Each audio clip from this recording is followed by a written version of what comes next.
திமுக கூட்டணியில் காங்கிரஸ் இருக்குமா இருக்காதா? விஜயை வைத்து விடியல் தேடும் காங்கிரசார்.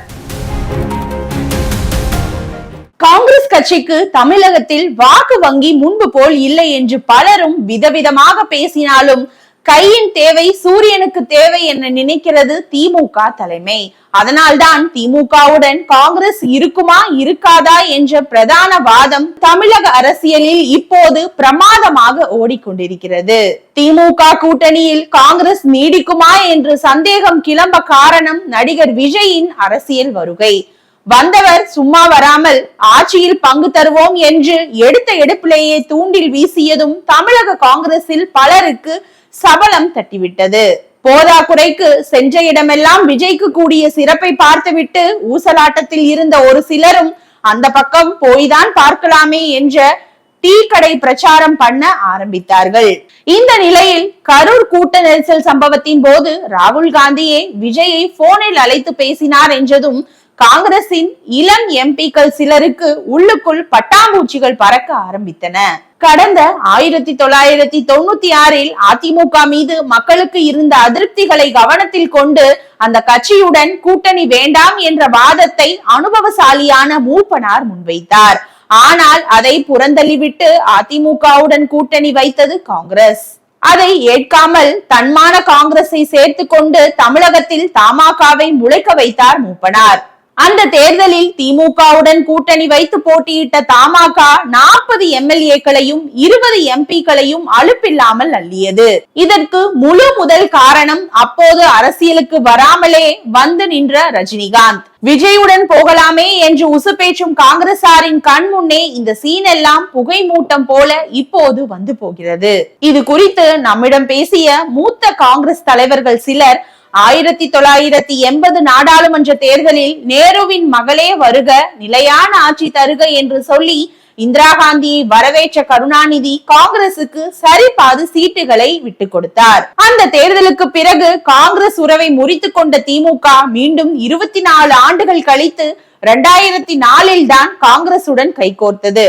ஆனால் மீண்டும் கூட்டாளியாக எங்களை சேர்த்து கொண்டாலும் தங்களுக்கான தொகுதிகளை படிப்படியாக குறைத்து கொண்டே வந்தது திமுக.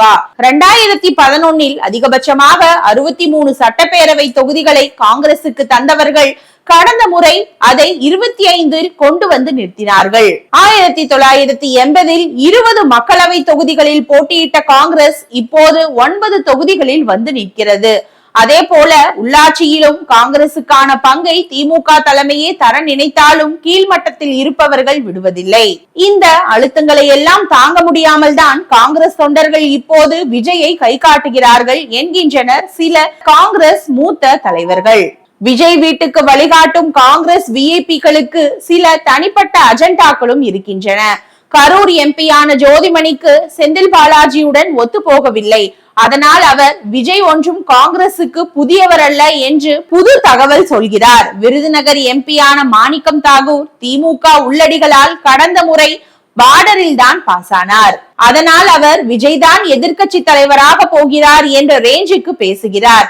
இந்த தேர்தலில் காங்கிரசுக்கு என்ன ஆனாலும் இவர்களுக்கு எல்லாம் தனிப்பட்ட எந்த பாதிப்பும் ஏற்பட போவதில்லை. ஆனால் கார்த்திக் சிதம்பரத்துக்கு அப்படி இல்லை. அவரது அப்பாவுக்கு விசுவாசமாக இருக்கும் சிவகங்கை திமுகவினர் கார்த்தியையும் சுமார் 2 லட்சம் வாக்குகள் வித்தியாசத்தில் ஜெயிக்க வைக்கிறார்கள். அவர்களின் தயவு தனக்கு காலத்துக்கும் தேவை என்பதால் விஜயை தூக்கி பிடிக்காமல் அடக்கி வாசிக்கிறார் கார்த்தி. மாநில காங்கிரஸ் தலைவர் செல்வ பெருந்தகைக்கு திமுக உறவு வேண்டும். ஆனால் சட்டமன்ற குழு தலைவர் ராஜேஷ்குமாருக்கு விஜய் பக்கம் போனால் அவரது தொகுதியை வென்றெடுப்பது எளிது. செல்வ பெருந்தகை திமுகவை ஆதரிக்கிறார் என்றால் அதன் பின்னணியில் கார்கேயின் கண்ணசைவும் கட்டாயம் இருக்கும். ஆனால் காங்கிரஸ் அகில இந்திய பொதுச் செயலாளரான KC வேணுகோபாலுக்கு கேரள முதல்வர் பதவி மீது ஒரு கண். அதற்கு விஜய் தங்களோடு இருந்தால் கேரளத்தில் காங்கிரசுக்கான வெற்றி இலகுவாகும் என நினைக்கிறார் அவர். முக்கிய முடிவுகளை எடுக்கும் இடத்தில் இருக்கும் வேணுவே விஜயை விரும்புவதால் டெல்லியில் இருக்கும் மற்ற கதர் பார்ட்டிகளும் யார் இந்த விஜய் என இப்போது விசாரிக்க ஆரம்பித்திருக்கிறார்கள். ஆக தொண்டர்கள் ஒரு மனநிலையிலும் தலைமை அதற்கு நேர் மனநிலையிலும் இருந்த 1996 காலகட்டம் போல் தமிழக காங்கிரஸ் நிலவரம் இருக்க சத்தமில்லாமல் காங்கிரஸ் தலைமை இன்னொரு காரியத்தை செய்திருக்கிறது. தமிழக காங்கிரஸ் மேலிட பொறுப்பாளராக சூரஜ் ஹெக்டே, கிரீஷ் சோடங்கர் ஆகியோர் மட்டுமே இதுவரை இருந்த நிலையில் தற்போது கர்நாடக மாநிலத்தை சேர்ந்த முன்னாள் மத்திய அமைச்சர் மார்கரெட் ஆல்வாவின் மகன் நிவேதிக் ஆல்வாவையும் தமிழகத்துக்கான கூடுதல் பொறுப்பாளராக நியமித்திருக்கிறது காங்கிரஸ். 2 பேருக்குமே இங்கு பெரிதாக வேலை இல்லாத போது விஜய்க்கு நன்கு பரிச்சயமான சினிமா தொழிலில் இருக்கும் நிவேதிக் ஆல்வாவை கூடுதல் பொறுப்பாளராக நியமிக்க வேண்டும். ஒருவேளை திமுக முரண்டு பிடித்தால் பனையூர் பக்கம் பாதையை மாற்ற வசதியாக இருக்கும் என்பதற்காகவா?